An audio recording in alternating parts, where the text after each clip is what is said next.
आप फरमाते हैं इसका मतलब ये है कि जितनी कोई बंदा नेकी करे अगर उसके मुताबिक नेकी कर दी जाए तो वो बदला होती है, और अगर थोड़ी बढ़ा के की जाए तो वो एहसान होती है। फरमाया रब करीम फरमाते हैं इस तरह करो, जरा सोच लो बचपन से लेकर आखिर तक जहां तक तुम मौजूद हो तुम्हारे माँ बाप ने तुम्हारे साथ क्या किया है। अगर उससे बढ़ा के करोगे तो इसका मतलब है तुमने एहसान किया है। माँ बाप जो होते हैं ना, ठंडी छाओं मीठी जिंदगी। मां अनपढ़ भी हो ना तो कम से कम यूनिवर्सिटी होती है, और बाप अगर बिल्कुल अंगूठा छाप भी हो ना, किसी कॉलेज में मदरसे में इदारे में ना पढ़ा हो, तो बेटे के हक में जिन चीजों की जरूरत होती है वो सारी अल्लाह बाप को अता करके भेजता है। मां बाप को ना कुछ इल्म लदुन्नी अल्लाह देता है कि बच्चों के लिए कैसे आगे बढ़ना है। मां बाप एक हुस्न है मुआशरे का। रब तबारक व तआला की देखे ना, अल्लाह अकबर, दुनिया में किसी की मोहब्बत जांचनी हो ना तो मोहब्बत की तमसील दी जाती है। तिलकल अमसालु नदरिबुहा लिन्नास, अल्लाह लोगों के समझने के लिए मिसालें बयान फरमाता है। अल्लाह तबारक व तआला ने जब अपना आप समझाना चाहा ना, तवज्जो है मेरी बात पर, जब मालिक ने अपना आप समझाना चाहा तो मेरे रब ने मां बाप की मिसाल बयान फरमाई। रब्बिरहमहुमा कमा रब्बयानी सगीरा, या अल्लाह उन दोनों पे रहम फरमा। और ये लफ्ज रब यहां दो माने में आया है, उलमा बैठे। रब का माना होता है तदरीजन पालना का, या अल्लाह उन दोनों पे रहम फरमा जिन्होंने मुझे रब बन के पाला। यानी मतलब क्या, यहां रबूबियत का माना पालने के माने में, तदरीजन पालना। मेरे नबी पाक सल्लल्लाहु अलैहि वसल्लम ने फरमाया अल्लाह तुमसे 70 माओं से ज्यादा मोहब्बत फरमाता है। ये इमाम सुयूती ने दुर्रे मंसूर में रवायत लिखी है। अच्छा भाई, अल्लाह ने भी मिसाल मां की बयान फरमाई। फरमाया घर जाके अपनी अम्मा को देख लो, अम्मा तुमसे कितना प्यार करती है। बस उस प्यार को तोलना शुरू कर तो 70 माओं से भी ज्यादा रब तुमसे मोहब्बत फरमाने वाला है। मां के सीने में ना, देखे ना, एक बच्ची होती है बीए, वो उसने कर लिया, उसकी अम्मा रोज कहती है बेटे सवेरे उठा कर। सास के पास जाएगी तो वो कहेगी कि इसकी अम्मा ने सवेरे उठना सिखाया ही नहीं, और बेटी कहती है अम्मा जी दो जावांगी वेखी जाएगी।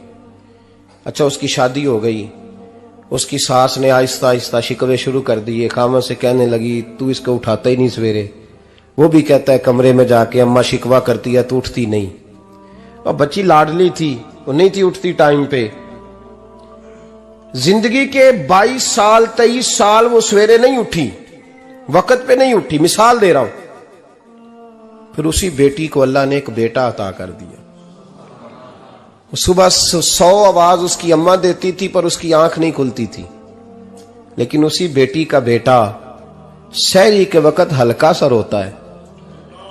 सारी दुनिया सोई है पर अम्मा उसकी फटाफट जागती है, फटाफट जागती है। एक आदमी था तो उसकी बीवी इंतकाल कर गई और उसने तलाक दे दी। 10-11 साल का उसका बेटा था, उसने दूसरी शादी कर ली। एक दिन अपने बेटे से कहने लगा बेटे वो सगी अम्मा ठीक थी या ये वाली ठीक है? तो बेटा कहने लगा अब्बा जी ये ठीक है, वो सगी अम्मी झूठ बड़े बोलती थी, सगी अम्मी झूठ बड़े बोलती थी, झूठी थी, ये सच्ची है। उसने कहा बेवकूफ तेरी मां झूठी थी। उसने कहा अब्बा बड़ी। कहा किस तरह? कहने लगा अब्बा जी मैं ना, कभी आपको पता मैं शरारती हूं, कभी मैं शरारत करता था ना, कोई बर्तन तोड़ देता था तो मेरी सगी अम्मा मुझे थप्पड़ मार के बाहर निकालती थी। कहती थी मैं ताला लगाऊंगी बावर्ची खाने को, तुझे सारी रात रोटी नहीं देनी, तू आज भूखा ही रहेगा। बिल्कुल नहीं देना, सारी रात नहीं देना। बड़े दावे करती थी, कसमें उठाती थी, पर बड़ी झूठी थी। आधा घंटा भी नहीं गुजरता था तो गलियों में मुझे ढूंढने लग जाती थी, ढूंढ के लाती थी, ढूंढ के, और ला के ना तो गलती मेरी होती थी, रोना मेरी अम्मा शुरू कर देती थी। वे ओए मैनू ना सताया कर वे पुत्रा। फिर मेरी मर्जी का खाना मुझे पका के देती थी, मेरी मर्जी का। और फिर मेरी अम्मा मुझे तोहफा भी देती थी। अब्बा जी वो झूठी थी, पहले कह रही थी सारी रात नहीं देना, अब आधा घंटा। ये बड़ी सच्ची है जवाब भाई है। मैं शरारत करता हूं तो थप्पड़ मार के निकाल देती है, कहती है रोटी नहीं देनी। फिर मैं सारी रात रो के गुजारता हूं पर नहीं देती। ये सच्ची है, वो झूठी थी। तू मां के दर्द को क्या समझे। बच्चे तो कहते हैं अम्मा ने हमें कैद कर दिया, अम्मा कहती है मेरी मर्जी से खाओ। और तुझे नहीं पता उसने कैद नहीं किया, वो तुमसे प्यार बड़ा सच्चा करती, और बड़ा सच्चा प्यार करती है तेरे साथ, बड़ा सच्चा। बेटा बर्गर खा के आ जाता है, अम्मा कहती है रोटी खा ले, कहता नहीं आपने बैंगन पकाए हुए हैं मैंने नहीं खाने। तो अम्मा मिन्नतें करती है, कहती है चल तू दस की खाना है, तेनू सेवियां ना बना दिया, फटाफट दाल पक जाएगी, क्या खाएगा। अब्बा जी मेरी तरह करीब से कहते हैं छड़ पर भूख लगेगी तो आप ही खा लेगा। लेकिन अम्मा कहती है इसने रोटी ना खाई तो मुझे नींद नहीं आएगी। तो इस दर्द को समझना। मैं गुलाम हूं एक आस्ताने का, और मैं समझता हूं जो किसी का मुरीद ही नहीं उस पर तो साया ही नहीं, उसे चाहिए किसी बुजुर्ग का साया हासिल करे। लेकिन भाई ये बात भी बड़ी सच्ची है कि मेरे जैसे पीर के हाथ में 5000 रुपया नजराना दो ना, पीर साहब दुआ करना, तो पीर साहब ने दुआ पक्की याद की हुई है सबके लिए, रटी रटाई, अल्लाह खैर करे अल्लाह भला करे, और सबके लिए रट्टा लगाया हुआ है। और अम्मा को बेटा वैसे ही कह जाए, वैसे ही अम्मा मैं इंटरव्यू देने जा रहा हूं, जरा दुआ करना, वो बीबियां मंगा के दुआए तंजीना पढ़ाना शुरू कर देती है, और सारी सारी रात मुसल्ले पे बैठी। इस दर्द को समझना। और भाई बड़ा वेल ड्रेस बेटा होता है, वेल ड्रेस नौजवान, वो 18,000 का जोड़ा पहनता है, 7,000 का जूता खरीदता है, वो कीमती किस्म की घड़ी इस्तेमाल करता है। लेकिन उसी बच्चे के जब अपने बच्चे होते हैं ना, तो बीबी को कहता है ये ले 10,000 रुपया, बच्चों के कपड़े खरीद ले, मेरे सही है अभी कल ही तो खरीदे थे। और बाप, और तू समझा ही नहीं यार, 30 साल बाप ने जवानी सारी सऊदी अरब को दे दी, लेकिन तेरा ख्याल रखा। मैं ऐसे लोगों को जानता हूं जिन्होंने 30-30 साल परदेश में कंबल नहीं बदला, और जहां गए थे तो एक कंबल खरीदा था फिर बदला नहीं। तू मां बाप के बारे में, और यहां बच्चे हिसाब करते फिरते हैं, रब्बा जी तो पिछले महीने भी 5,000 दिता सी, तुसी पैसे दा कर दे की हो। मां बाप से हिसाब करता है तू। तिरमिजी शरीफ के लफ्ज है, एक सहाबी ने आके अर्ज की या रसूल अल्लाह पैसे विरासत के नहीं, मेरे अब्बा जी ने नहीं दिए मुझे, और मैंने खुद मेहनत करके कमाए, अब मेरा अब्बा मुझसे पैसे मांगता है तो क्या करूं, और मेरे हैं, मैंने कमाए हैं, अब्बा जी ने नहीं दिए, विरासत नहीं, हिस्सा नहीं मिला। हुजूर मेरा अब्बा मांगता है तो मेरे लिए हुक्म क्या है। तो नबी पाक ने फरमाया क्या कहा तुमने, पैसे तेरे हैं? कहा हुजूर हाँ। तो फरमाया अब्बा किसका है? कहा या रसूलल्लाह मेरा। तो फरमाया अगर तू अपने वालिद का है तो तेरी हर शय तेरे वालिद की है, तू भी तेरे वालिद का है तो तेरा माल भी तेरे। मां और बाप ये तो हुस्न है जिंदगी का, ये तो वकार है इंसान का।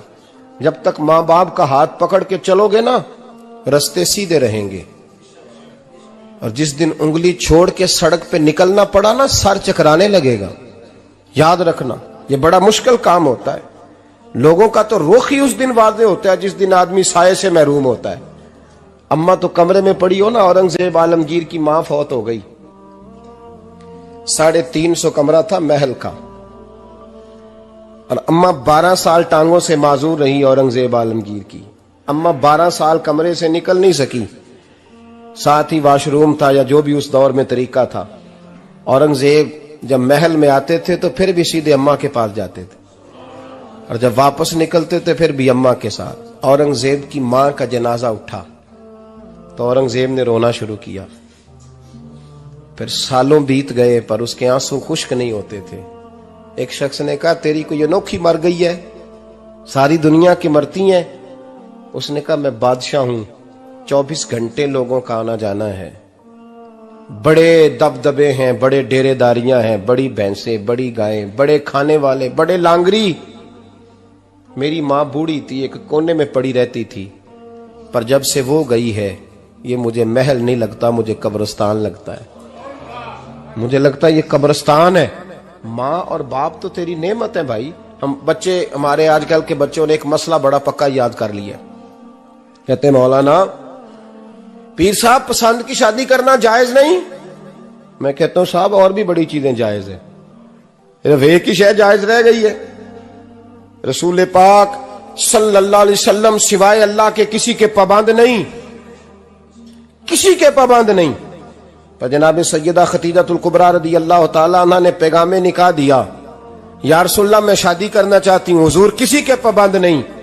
पर मेरे महबूब ने फरमाया मेरा चचा मेरे वालिद की जगह है, मैं अपने चाचा से पूछ के तुम्हें जवाब दूंगा। यह है पसंद की शादी जो मेरे नबी ने बयान फरमाई है। तू सारा कुछ क्रॉस कर करके गुजर जाता है। यहां तो हाल यह है कि पालने वाला कोई और साये में बैठने वाला, बाग तेरे दी कर कर राखी मैं सारी उम्र गुजारी, तो जदों ये फल पकन ते आया ते लै गए होर व्यापारी। और बेटा गुजरता है अम्मा के दरवाजे के आगे से, अम्मा के दरवाजे के आगे बेटा अमरूद लेके आया है 6 किलो। तवज्जो है मेरी बात पर? इधर देखें जी, छोड़ें थोड़ी देर हमारी सुने। वो अमरूद लेके आया 5-6 किलो, तो अम्मा के दरवाजे के करीब से गुजर गया रात को। तो कमाई खाने का टाइम आया ना, तो गुजर गया। तो वो वजीर आजम से डरता है ना, तो जाके बीबी से कहता है बीबी के हुकूक देना भी रसूलुल्लाह की सुन्नत है। लेकिन ये क्या बात हुई, तूने बीवी और मां का मुकाबला शुरू करा दिया? समझ तो सही, ये तेरे लिए काबे की जगह है और तू बीवी के लिए काबे की जगह है। उसे भी समझना चाहिए, गौर करना चाहिए। 5 किलो अमरूद लेके तो मां के कमरे के करीब से गुजर गया है। बीबी को जाके कहता है चल आधा किलो अम्मा को भी दे आ, उसके कौन से दांत हैं। तो प्लेट में डाल के वो लाई है। तू समझा ही नहीं, तूने गौर ही नहीं किया। बंदा तो वो ठीक नहीं था, नेपोलियन। पर किसी ने उससे पूछा था बता जिंदगी में पैसे लेने का मजा कब आया?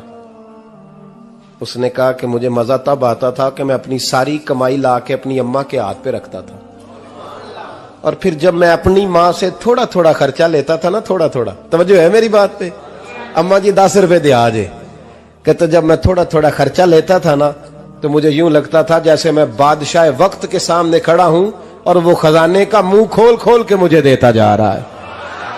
तू इस जायके को समझ तो सही भाई, तू इसको समझ तो सही भाई। याद रखें और गौर करें, मां और बाप। और फिर ये भी सुन ले, नबी पाक सल्लल्लाहु ताला अलैहि वसल्लम ने मां बाप के लिए फरमाया हुमा जन्नतुका व नारुक, यही तेरी जन्नत है और यही तेरे लिए जहन्नम है। अगर ये राजी हो गए तो तेरे लिए जन्नत है, नाराज हो गए तो चाहे तू 100 पीर के मजार पे हाजिरी दे आ, लेकिन जब तक अब्बा राजी नहीं उतनी देर तक अल्लाह राजी। ये हदीस पाक है, हुजूर ने फरमाया जिसके वालिद राजी उसका अल्लाह राजी, और जिसका बाप नाराज उसका अल्लाह। हाँ बेशक, अब ये हदीस है ना, तो सारे वली एक तरफ बैठ जाएं, कहें या अल्लाह बख्श दे मुरीद को, लेकिन अगर अब्बा कहे या अल्लाह ना माफ करना, तो अल्लाह उन औलिया की नहीं मानता, वालिद की मानता है। इसलिए बुल्ले शाह आसमानी उड्डियां पढ़ना है, जेड़ा घर बैठा उन्होंने पढ़िया ही नहीं। भाई याद रखो, माँ बाप से प्यार करो, इनकी खिदमत करो, इनके पास बैठा करो, और माँ बाप को टाइम दें, वक्त दें, चंद घड़ियां उनके पास बैठें। आप यकीन करें, अब्बा जी से आप मशवरा कर ले, सिर्फ मशवरा, मर्जी बेशक अपनी करें, लेकिन उस मशवरे में आपको इतना साया मिलेगा कि जिंदगी में कभी नाकामी नहीं होगी। पर असी सज्जन दी मननी, अब्बे दी नहीं मननी। तो फटे पे जो नलायक हमारी तरह का बैठा है उससे मशवरा लेना है, वालिद से नहीं लेना। बाप के पास बैठे, उससे मशवरा लें। मेरे अब्बा जी किसान थे, मैंने अपनी जिंदगी में ढेरों चीजें अपने बाप से सीखी हैं, दर्जनों चीजें सीखी हैं। मेरे वालिद बड़े खुददार थे, मिजाज में अजीब सी खुददारी थी। कोई बंदा कभी हाल पूछ लेता था ना कि हालात किस तरह के हैं, तो फरमाते थे भाई अगर बताना हुआ तो अपने अल्लाह को बताऊंगा। अल्हम्दुलिल्लाह बड़ा फजल है, मैंने उनके हाथों पे हमेशा छाले देखे, हमेशा छाले, लेकिन उनका हाथ कभी किसी दुनियादार के सामने फैलता हुआ नहीं देखा। लोग मुझे कहते हैं आप किस पीर साहब के साहबजादे हैं, तो मैं कहता हूं मैं उस पीर का साहबजादा हूं जिसने मेहनत करके हलाल की कमाई खाई सारी जिंदगी। ये लोग पीर नहीं होते, ये मुर्शिद नहीं होते, और मैंने दर्जनों चीजें सीखी उनसे। तो सीखने तो बैठ, तुझे हजारों चीजें मिलेंगी। भाई अपनी जिंदगी में माँ बाप की तरफ देखो, सबसे जरूरी काम है इन्हें वक्त दो। अम्मा के ओ भाई बड़ा मुश्किल है दुनियादारों से तारीफ कराना, ते अम्मा दे कोल ते एवं 2 मिनट राती बईए ना आखी अम्मा पैर कटे ना रजाई चो तेरे घुट छड़ा, अम्मा कहती जा मेरा पुत्र थकिया आया तू सो जाके, मैं कदों काम लगी सा, मैं कदों हल वाहन डई सा, जा सो जा जाके। बस ये कार्रवाई है, तूने 2 मिनट के लिए कह दिया, सवेरे पूरे मोहल्ले में तेरी अम्मा कहेगी अल्लाह मेरे पुत्र वर्गा पुत्र सारिਆਂ ਨੂੰ दे। राती आउंदा है ते मैनू घुट के सौंदा है, अल्लाह घुटिया कोई नहीं सुना भी कार्रवाई पाई सू, लेकिन वो सबको बताती है। तो भाई इतनी कीमती चीज और तू छोड़ के मैं कभी जलसे से देर से आता था ना, अब तो जाता नहीं ज्यादा जगहों पे, कोशिश करता हूं कि चलो माहौल के मुताबिक, थोड़ा खुश्क आदमी हूं तो हर जगह सेट नहीं हो पाता, इसलिए कम जाता हूं। तो कभी रात को आते थे ना देर से, मेरी अम्मा जी शुगर की मरीज थी, तो मैं छोटे भाई को फोन करता था कि अम्मा जी सो गए, कहते सो गए। मैं कहता था कि तू ना इस तरह कर, नीचे आ जा, 2 बज गए, वो शुगर की मरीज है, आंख खुल जाए ना तो दोबारा लगती नहीं बुजुर्गों की, तो तू दरवाजा खोल दे, अंदर दस्तक दी तो दिक्कत होगी। तो मैं जूते उतार के अंदर दाखिल होता था, तो पहला कदम रखता था तो मेरी अम्मा बोल पड़ती थी पुत्र आ गए, आ गए। ओ भाई तू इस दर्द को समझना, कोई तुझे मिलेगा, कोई मिलेगा तुझे ऐसा। अब मैं दूर दराज भी चला जाता हूं, उनकी जिंदगी में नहीं जा पाया, कहते हमने नहीं जाना, घर में रहना है, इस कैफ को समझ ले, इस दौलत के करीब हो जा। हजरत अबू हुरैरा रदी अल्लाह ताला अन्हु फरमाते हैं मेरी अम्मा बूढ़ी थी, मैं उनकी खिदमत करता था। बाप की खिदमत और माँ की खिदमत सबके हिस्से में नहीं आती, ये रब जिसे महबूब रखता है उसे ये मौके अता करता है। खुश नसीब है जिसे बूढ़ा बाप मिले और वो नौकरी करे, खुश किस्मत है जिसको बीमार माँ मिले और वो नौकरी करे। हजरत अबू हुरैरा फरमाते मेरी अम्मा बूढ़ी थी, तो उनका मैदा कमजोर हो गया था, तो मैं उठा के पखाना पेशाब करता था तो कई दफा मेरे ऊपर कर देती थी। ये हजरत इब्न जौजी अलैहि रहमान ने इसको लिखा है, फरमाते हैं मेरे दिल में ख्याल आता था कि मैं बड़ा खिदमत गुजार हूं अपनी माँ का। एक दिन मैं हजरत उमर के पास बैठा था उनके दौरे खिलाफत में, तो एक शख्स आ गया, उस शख्स ने आकर के कहा कि हजरत उमर से हुजूर एक मसला पूछना है। फरमाया पूछो।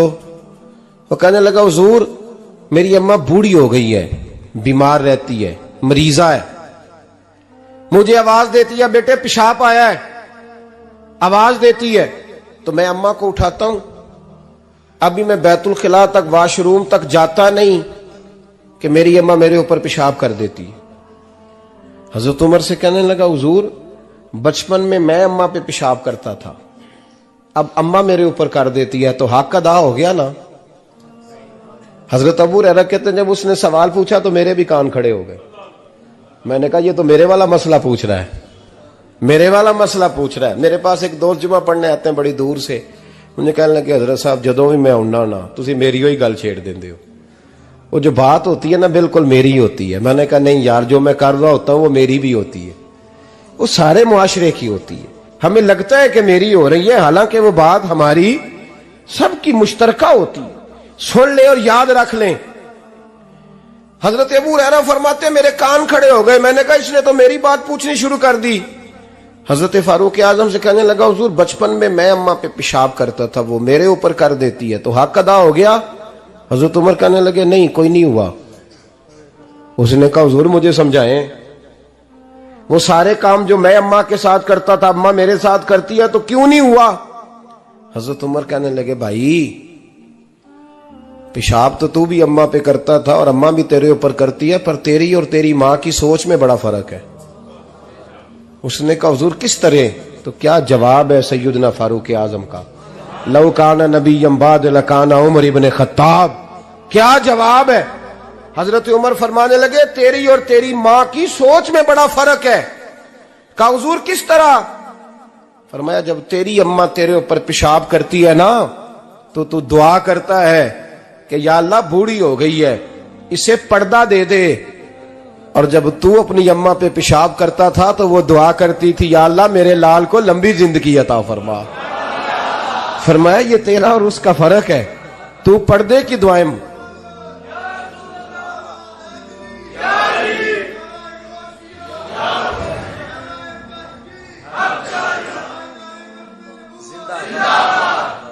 सुने अजीजों, कहा जब तेरी और तेरी मां की सोच में, और नबी पाक सल्लल्लाहु अलैहि वसल्लम ने फरमाया है जितने भी गुनाह इंसान करता है ना, अल्लाह करीम सजा को रोक देता है, कयामत में सजा देगा। और जो माँ बाप का नाफरमान है ना, उसको दुनिया में भी सजा मिलेगी।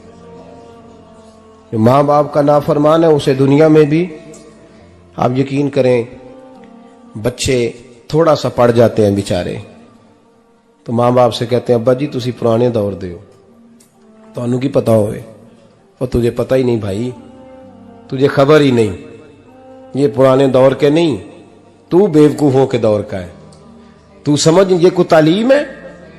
अकबर अलाहाबादी ने कहा था हम ऐसी लाखों किताबें काबिले जब्ती समझते हैं, जब्त करने को दिल करता है, हम ऐसी लाखों किताबें काबिले जब्ती समझते हैं जिनको पढ़ के बेटे बाप को खबती समझते हैं। बात है करने वाली, मां और बाप इतना बड़ा दर्जा है। और भाई सुन लो और इस बात को याद रखना, दुनिया में सियाबी होने से बड़ी विलायत कोई नहीं। सारे वली गौस कुतुब अब्दाल मिलके भी सियाबी के कदमों की खाक तक को नहीं पहुंच सकते, लेकिन हजरत अवैसे करनी सियाबी नहीं बन सके सिर्फ अपनी अम्मा की वजह से, पीछे रहे। महबूब ने फरमाया तू वहां रह के मां की नौकरी कर, तेरा नबी तुझसे राजी है। इतना बड़ा काम उन्होंने छोड़ दिया, हुजूर की जाहिरी जियारत नहीं कर पाए, और तू कहता है मैं फलाने पीर साहब के आस्थाने पे होता हूं, अम्मा बड़े भाई के पास होती है, मैं जाता हूं तंजीमों के साथ, जमातों के साथ, और अम्मा फलाने के साथ। ये कैसी बात हुई? ये किस तरह का मसला हुआ? जो तेरी ड्यूटी है उस ड्यूटी को पहले अदा कर, नौकरी को पहले कर, फराइज का अदायगी पहले कर। तू फर्ज छोड़ के नफल के पीछे जा रहा है, इस काम को पहले सर अंजाम दे। मेरे नबी पाक सल्लल्लाहु अलैहि वसल्लम ने फरमाया वालिदैन के नाफरमान को दुनिया में सजा मिलती। हजरत मालिक बिन दिनार रहमतुल्लाह ताला अलैह फरमाते मुझे अल्लाह ने 60 हज करने की तौफीक अता फरमाई। कितने? बोल के बताएं। जिस बंदे के पास इतने पैसे हों कि हज पे जा सके, आ सके, और जितने दिन रहना है घर वालों को खर्चा दे सके, उस पर हज करना फर्ज है। पता है आपको, उस पर हज करना। इसलिए बयान कर रहा हूं कि हज की दरखास्तें जा रही हैं। हम पता क्या कहते हैं? हम कहते हैं बच्चे बड़े होंगे, शादी करूंगा फिर जाऊंगा। ये किसने फतवा दिया है? ये किससे आपने पूछा है? वो जब बड़े होंगे उनकी शादी की चीज उस वक्त आप पे फर्ज होगी। अभी जो फर्ज है उसको अदा करें। और ये तिरमिजी शरीफ की हदीस है, याद रख ले। नबी पाक सल्लल्लाहु अलैहि वसल्लम ने फरमाया जिस पर हज फर्ज था उसने किया नहीं, बगैर हज किए मर गया, या यहूदी होके मरेगा या ईसाई होके मरेगा। इतना बड़ा हुक्म है हज के हवाले, लेकिन लोग इंतजार करते रहते हैं पता नहीं किस चीज का। जब आपको अल्लाह मौका दे, हिम्मत दे, तो पहली फुर्सत में ये फरीजा अदा करें, ये जरूरी काम है। हजरत मालिक बिन दिनार फरमाते मैंने 60 हज किए। एक हज के मौके पर मैंने बड़ा रश देखा, लाखों का इज्तिमा हुआ। मेरी बातों की समझ तो आ रही है ना आप दोस्तों? जो नहीं बोल रहे उन्हें भी आ रही है ना? अल्लाह जज़ा दे। कहते लाखों का मजमा था, तो मेरे दिल में ख्याल आया, मैंने कहा अल्लाह इतने लोग आए हैं, इनका हज कबूल भी हुआ है कि नहीं? फरमाते मैं सोच रहा था तो रात को ना ख्वाब में मैंने किसी कहने वाले को कहते हुए सुना कि सबका कबूल हो गया है। बल्ख का रहने वाला मोहम्मद बिन हारून बल्खी है, उसका हज कबूल नहीं हुआ। फरमाते शहरों के अलग-अलग खैमे लगते थे। अब भी आप हज करने जाएं तो पाकिस्तानियों की रिहायशें अलग होती हैं, इंडियन की अलग, बांग्लादेश के अलग, मिस्री, यमनी, सब लोग अलग-अलग रिहायशें होती, झंडे लगे होते हैं मुल्कों के। कहते मैंने सवेरे उठ के ढूंढना शुरू कर दिया, ढूंढता हूं वो बंदा मिले। कहते जहां बल्ख शहर के लोग रहते थे वहां चला गया, तो मैंने लोगों से पूछा तुम में मोहम्मद बिन हारून बल्खी कौन है? लोग कहने लगे वो तो बड़ा नेक आदमी है, परहेजगार है, बड़े भोले भाले, बड़े अल्लाह वाले, रियाज आपको बस हम ही जानते हैं, वो तो बड़ा नेक है, परहेजगार आदमी। कहते मैंने कहा अच्छा कहां है? उन्होंने कहा पहाड़ के पीछे उसने खैमा लगाया हुआ है, सारी रात इबादत करता है, सारा दिन रोजा रखता है, कायमुल लैल है, साइमुद दहर है। क्या बात? फरमाते हैं मैं उन लोगों की बात सुन के हैरान हो गया कि मुझे क्या बताया गया, ये क्या कह रहे हैं। फरमाते हैं मैं पहाड़ के पीछे गया। हजरत मालिक बिन दिनार अलैहि रहमा फरमाते हैं जब मैं वहां पहुंचा तो मैंने उस शख्स को मुसल्ले पे बैठे देखा। कसरत इबादत के आसार उसके वजूद पर नजर आ रहे थे। सीधा बाजू उसका कटा हुआ था। फरमाते 2 रकते मुकम्मल करके ना मैंने उससे अस्सलाम वालेकुम कहा तो मुझे कहने लगा वालेकुम अस्सलाम, आप मालिक बिन दिनार हैं। मैंने कहा बड़ी इसकी फिरासत है। फरमाते फिर उसने ठंडी सांस ली, कहने लगा आपको ख्वाब आई होगी कि मेरा हज कबूल नहीं हुआ। फरमाते हैं मुझ पर और बिजली गिरी कि क्या कह रहा। मते मैंने कहा यार लोग भी तेरी तारीफ कर रहे हैं और तेरी बसीरत भी बड़ी है, तो ये माजरा क्या है। कहने लगा आप ना पूछें। ये कह के उसने रोना शुरू किया, देर तक रोता रहा। मैंने कहा नहीं यार तू बता। कहने लगा नहीं आप ना पूछें, आप नाराज होंगे। मैंने कहा मैं नहीं होता, तू बोल ना। कहने लगा हुजूर 24 साल हो गए मुझे हज करते हुए, 24वां हज है मेरा, और हर साल कोई अल्लाह का वली आके बताता है कि जा चला जा तेरा कोई नहीं कबूल हुआ। बेपरवाही वेख सज्जन दी जिथे किसे दी पेश ना जावे, ओने ताजा वाले दर दर रोले ते मंगते तख्त बिठावे। आजम किसे नु कारा मिलदा ही कोई काबे ओ खाली आवे। कहते हैं उसने मुझे कहा हुजूर 24वां हज है, हर साल कोई बताता है। मैंने कहा तेरी गलती। कहने लगा मैं अपनी मां का नाफरमान। मैंने कहा वाकया क्या हुआ। कहने लगा हजरत अल्लाह ने मुझे दौलत दी, माल दिया, जमीनें दी, तो मैं अय्याश हो गया। आप यकीन करें अल्लाह लोगों को माल देता है तो वो समझते हैं मेरी चालाकी से आया है, मैं तेज बड़ा था इसलिए आया है। नाफरमान होते हैं। लेकिन जो रब लेना जानता है, देना जानता है, वो लेना भी। वारस शाह मान करी ना वारसां दा, रब बेवारसा करके मार दई। लोग बड़े स्मार्ट बन जाते हैं, उनकी गुफ्तगू में बड़ा तकब्बुर होता है, उनके निगाहों के अंदाज में बड़े, वो कहते हैं ओहो सब लोग बेवकूफ हैं, सिर्फ मैं सियाना हूं, काम जो सही चल रहा है। ओ भाई 1 मिनट लगता है इंसान को बादशाह से फकीर होने में। एक इमाम मालिक रहमतुल्लाह अलैह बैठे थे तो हारून रशीद आपसे कहने लगा इमाम अबू मालिक से, हजरत बताएं इस वक्त अल्लाह क्या कर रहा है। आप फरमाने लगे यार तू बड़े मोटे दिमाग का है, किस तरह के सवाल पूछता है। बादशाह था ना, कहा नहीं आप बताएं। तो इमाम मालिक फरमाने लगे तू तख्त पे बैठ के सवाल पूछता रहता है और मैं नीचे बैठ के जवाब देता रहता हूं, नीचे आ फिर बताता हूं। उसने कहा जनाब बताएं। फरमाने लगे तू सवाली है ना, तो तू नीचे बैठ और मैं ऊपर बैठता हूं। कहा जनाब आ जाए।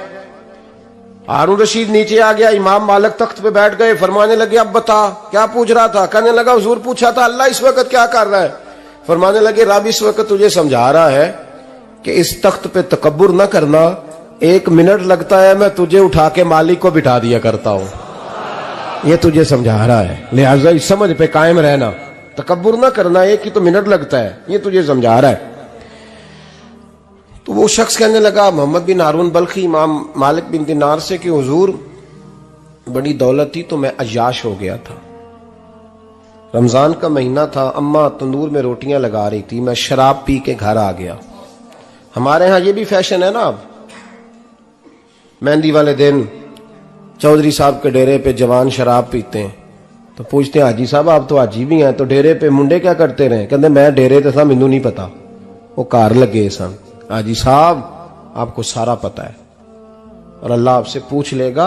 यहां तो कोई आदमी चुप कर जाएगा आपके किलों की वजह से, लेकिन अर्श के मालिक को भी तो जवाब देना है कि नहीं। क्या तरीका है देखे ना, कुल वाले दिन महफिल और मेहंदी वाले दिन अल्लाह से सिर्फ दुखों का रिश्ता है, रसूलुल्लाह से सिर्फ गमों का रिश्ता है। अगर तूने ढोल ढमक्का शोर शराबा किया है शादी वाले दिन तो कुल वाले दिन भी बजा, तेरा पता चले, जनाजे पे भी बजा। क्या तमाशा है। मजहब सिर्फ रस्म है, जरूरत है, कोई मर गया तो कुरान पाक खोल लो, बाकी जो मर्जी करो। हज भी कीती जांदे हो, लहू भी पीती जांदे हो, खो के माल यतीमा दा भेज मसीती जांदे हो, फट दिलां दे सींदे नहीं, टोपियां सीती जांदे हो, नफ्स ते छुरी फेर दे नहीं, बकरे कीती जांदे हो, फर्ज भुलाई बैठे हो, नफला नीति जांदे हो, ओ दसो ते सही बुल्ले नू ए की कुछ कीती जांदे हो, ओ दसो ते सही बुल्ले शाह नू की कुछ कीती जांदे हो। कोई तरीका है? कोल शरीफ पे मौलवी साहब तशरीफ लाइएगा, अब्बा जी के कोल है, तो मैं तो कहता हूं बजा ना बैंड बाजे वाला आज भी, तेरा पता चले कि ये दो काम कैसे होते हैं। तू किस तरह दो कश्तियों का, समझ नहीं आती बात की। मैं तो जाता ही नहीं बैंड बाजे वाली शादी पे, मैं कहता जो तुमको मर्दी पढ़ा लो। ने कहा हमसे नहीं दो काम होते, अल्लाह रोजी देने वाला है, एक ही करते हैं। दो रंगी छोड़ के यक रंग हो जा, सरासर मोम हो जा या संग हो जा, मौज करो। हम इस चक्कर में पड़ते ही नहीं, हम वो रास्ता ही छोड़ देते हैं जो हमारी तबीयत के मुताबिक नहीं होता। बस खत्म हो गई बात। इसलिए गौर करें और याद रखें इस बात को। इमाम मालिक बिन दिनार रहमतुल्लाह अलैह फरमाते हैं, मुझसे कहने लगा पैसे आए तो मैं अय्याश हो गया। रमजान का महीना था, असर के बाद मेरी अम्मा इफ्तारी की तैयारी कर रही थी। मैं गया, मैंने कहा शराब पी हुई, अम्मा रोटी दे। तो अम्मा कहने लगी शर्म कर, शर्म कर, रोजा रखा नहीं तो जिन्होंने रखा है उनका तो ख्याल कर। कहते अम्मा की बात का मुझे गुस्सा लगा। मैं कहा करता हूं बदनसीब है वो बेटा जिसका बाप उससे बात करते हुए डरता है कि पता नहीं कहां से बोलेगा। बदनसीब नहीं वो बेटा जिसकी मां उससे बात करते हुए सहम जाती है कि पता नहीं कौन सी बोली बोलेगा। बदनसीब नहीं कि मां बाप भी जिससे खोल के बात ना कर सके। हजरत मालिक बिन दिनार से कहने लगा, अम्मा ने जब कहा ना शर्म कर, तो मुझे गुस्सा आया, मैंने मां को थप्पड़ मारा और मेरी मां जलते हुए तंदूर में गिरी। लोगों ने मुझे पकड़ के अंदर बंद कर दिया कमरे में। सारी रात मैं शोर सुनता रहा पर नशे में धुत रहा। सवेरे आंख खुली तो मेरी बीवी बैग बांध रही थी। मैंने कहा कहां जा रही हो? कहने लगी जो मां का नहीं बना मेरा कैसे बनेगा। वो मैंने कहा मेरी अम्मा का, वो तो लोगों ने रात को ही दफन कर दी जनाजा पढ़ के।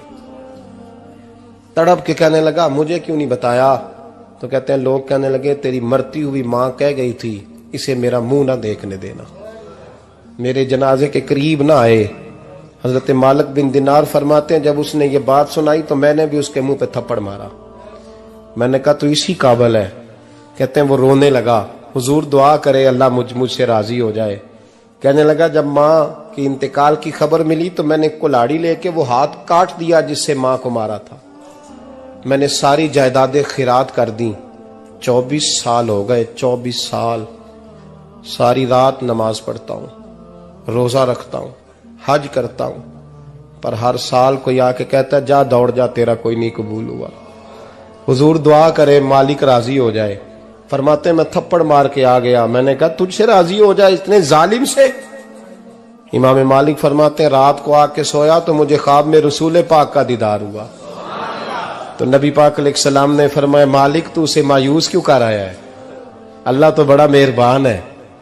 कहा हुजूर मां के नाफरमान को माफी कैसे मिलेगी?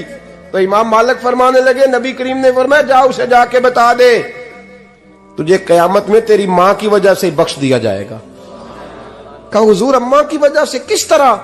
तो महबूब फरमाने लगे इसकी मां कयामत में इसके खिलाफ मुकदमा दायर करेगी रब करीम की अदालत में। ए अल्लाह मैंने 9 माह पेट में रखा, दर्द सह के इसे जना, जिगर का खून पिला के पाला और इसी ने मुझे कत्ल किया।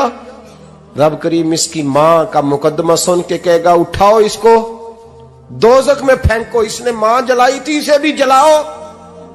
महबूब फरमाने लगे जब पकड़ करके मालिक उसको मोहम्मद बिन हारून को लोग ले जाएंगे ना जहन्नम की तरफ,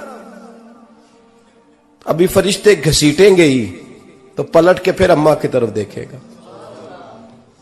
और दूसरी दफा फिर घसीटेंगे तो पलट के देखेगा और तीसरी दफा फिर पलट के कहेगा अम्मा ये मुझे जलाने लगे, अम्मा ये जहन्नम में फेंकने लगे। मेरे हबीब फरमाने लगे वो जल के मरने वाली मां वहां भी बोल पड़ेगी, कहेगी या अल्लाह चल मैंने माफ किया तू भी माफ कर दे। ऐ अल्लाह मैंने माफ किया तू भी माफ कर दे, अल्लाह तू माफ कर दे इसे, अल्लाह तू इससे दरगुजर फरमा, इसे माफ कर दे। मेरे महबूब पाक अलैहिस्सलाम फरमाते रब करीम कहेगा इसने तुझे जलाया, तो कहेगी अल्लाह ये तो बेटा था इसने जला दिया, मैं मां हूं, मेरे सामने जले तो मैं कैसे बर्दाश्त कर सकती हूं। फरमाया उसने जला के मारा था, पर उसी मां की वजह से रब करीम इसे जन्नत अता फरमाएगा। पलटा पलटा, जा जाके मां के पैरों में बैठ, जा सवेरे अनपढ़ बाप से दुआ कराया कर, जा बिल्कुल अंगूठा छाप बाप से सुबह दुआ कराया कर, देख रब करीम तेरे लिए रहमतों के दरवाजे खोल देगा।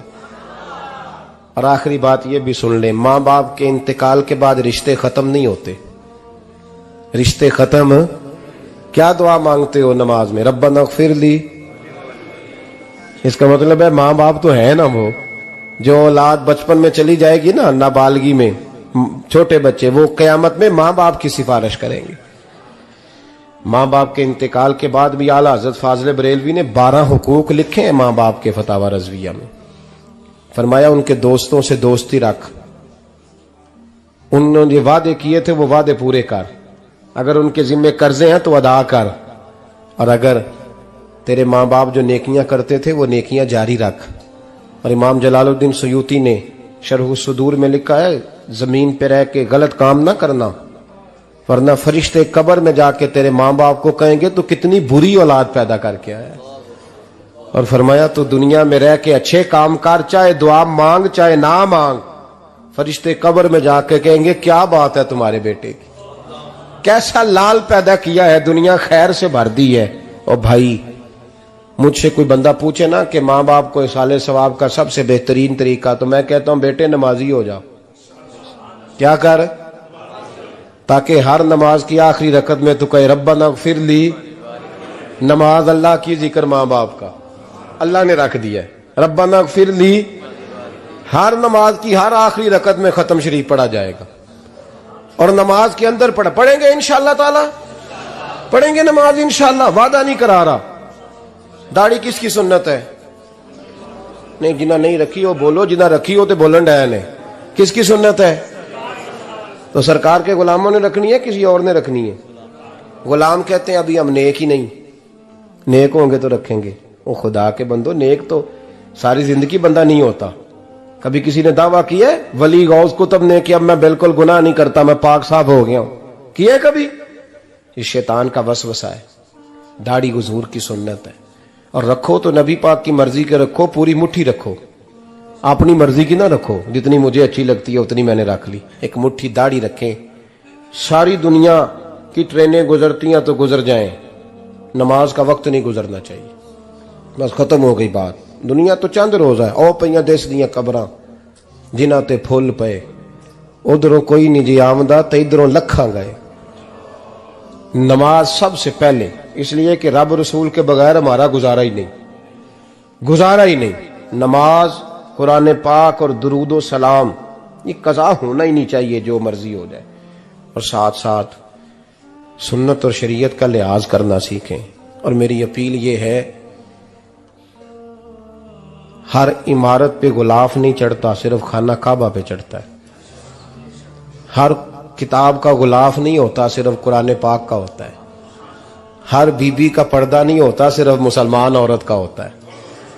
जो चीजें पर्दों में होती हैं ना, वो मुकद्दस होती हैं। और भाई टाफी से भी रैपर उतार दो तो मक्खियां बैठने लगती हैं। तो जो बीबी पे पर्दा होगी उस पे बुरी नजरें नहीं जमेंगी। ड्यूटी है आपकी, बेटियों को पर्दा कराएं, बहनों को पर्दा कराएं, माँ बाप माओं को गुजारिश करें। पर्दा हुस्न है मुसलमान का। जिस घर में पर्दा रहता है उस घर में अल्लाह के फरिश्ते रहमत नाज़िल फरमाते हैं। ये कोई फैशन, कोई तरीका, कोई मतलब ही नहीं इन चीजों का। बापर्दा करें अपने घरों को। दुआ करता हूँ अल्लाह तबारक व तआला मेरी इस हाजिरी को कबूल फरमाए। अल्लाह आप सबका आना कबूल फरमाए। और जो कुछ मैंने कहा अल्लाह तबारक व तआला हमारे दिलों में, हमारी रूहों में इस जज्बे को जागुज़ी फरमाए। आखिर दावाना अल्लाह सलामत रखे। अब काफी नहीं हो गया काम?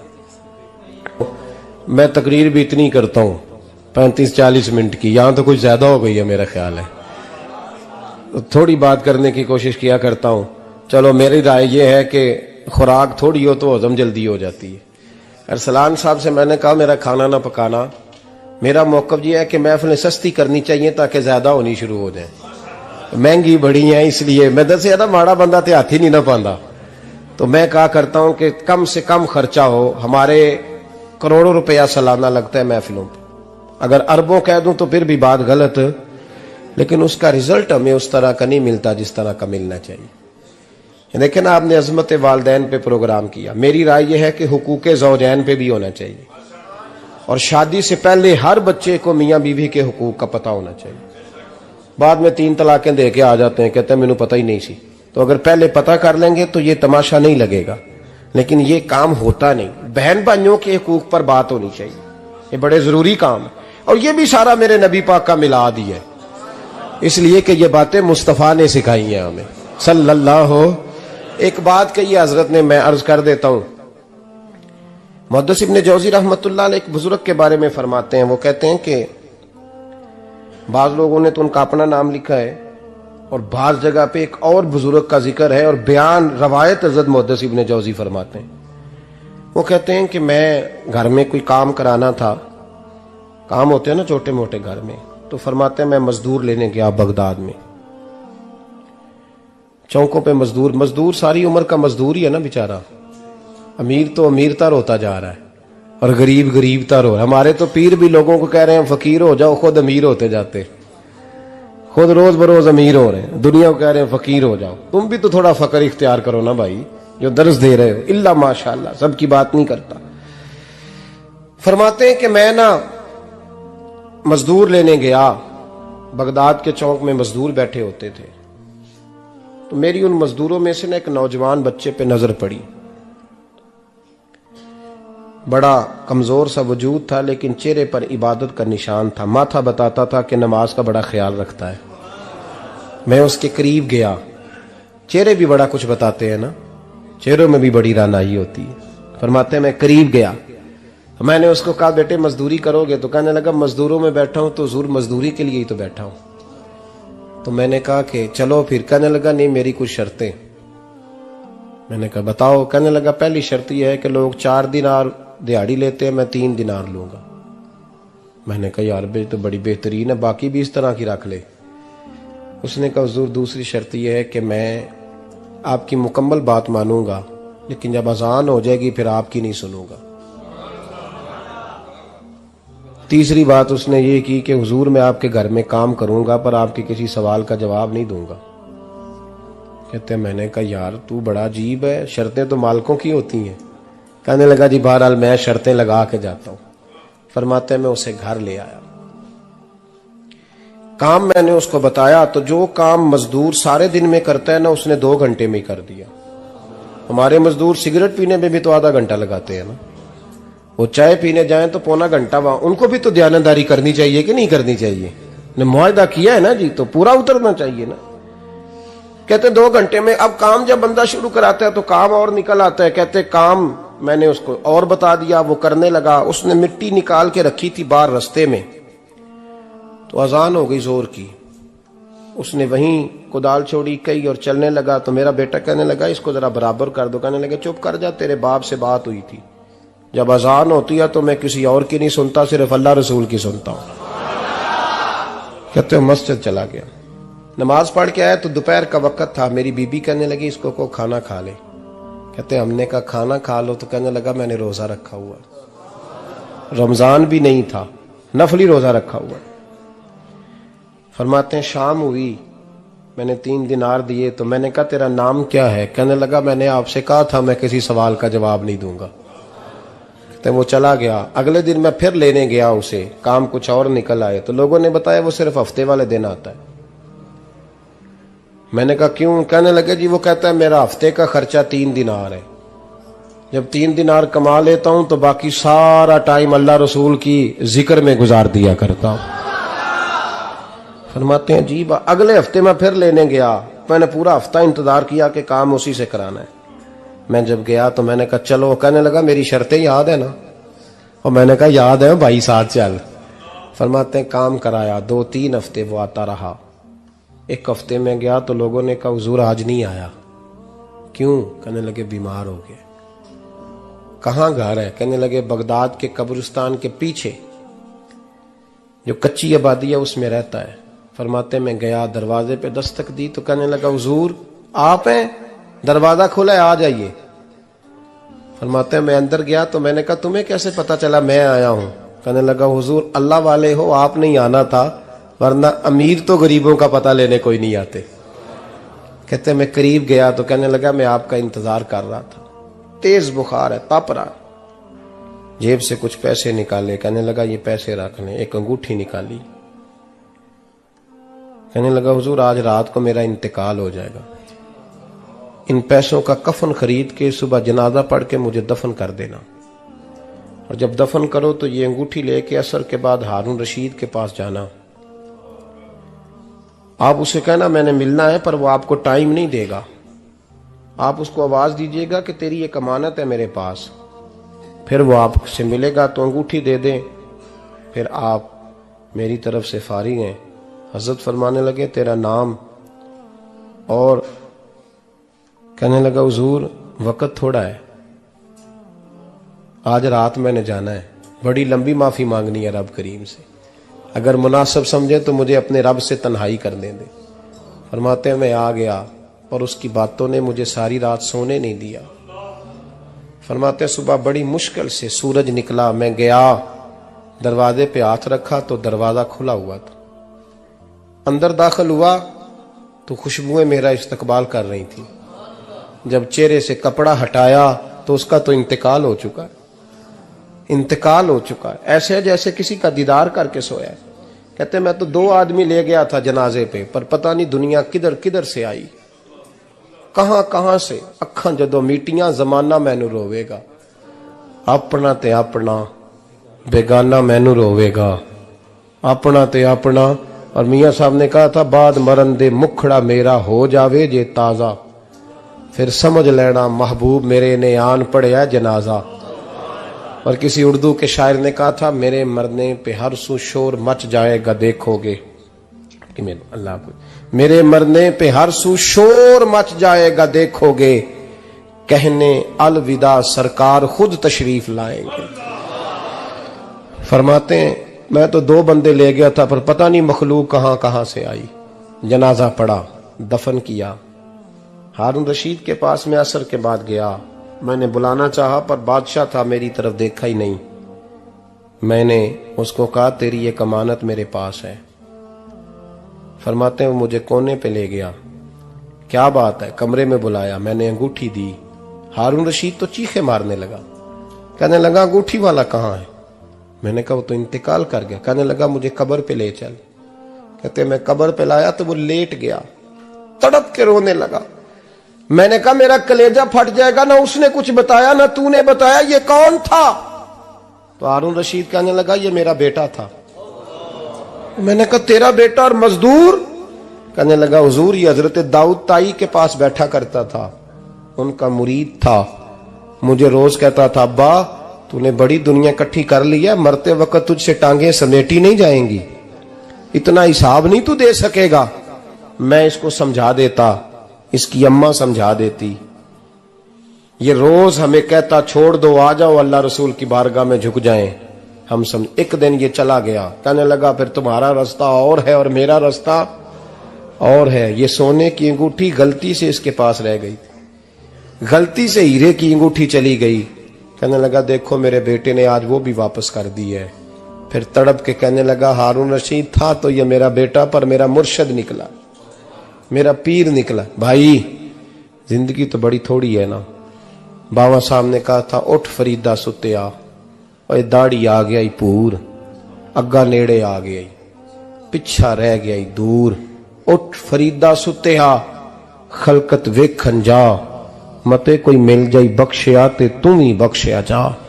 उठ फरीदा सुत्या झाड़ू दे मसीत, तू सुते रब जागदा तेरी डाडे नाल परीत। मेरा रब हमें भी अपनी बारगाह में कबूल फरमाए। आखिर दावाना अनिल हम्दुलिल्लाह।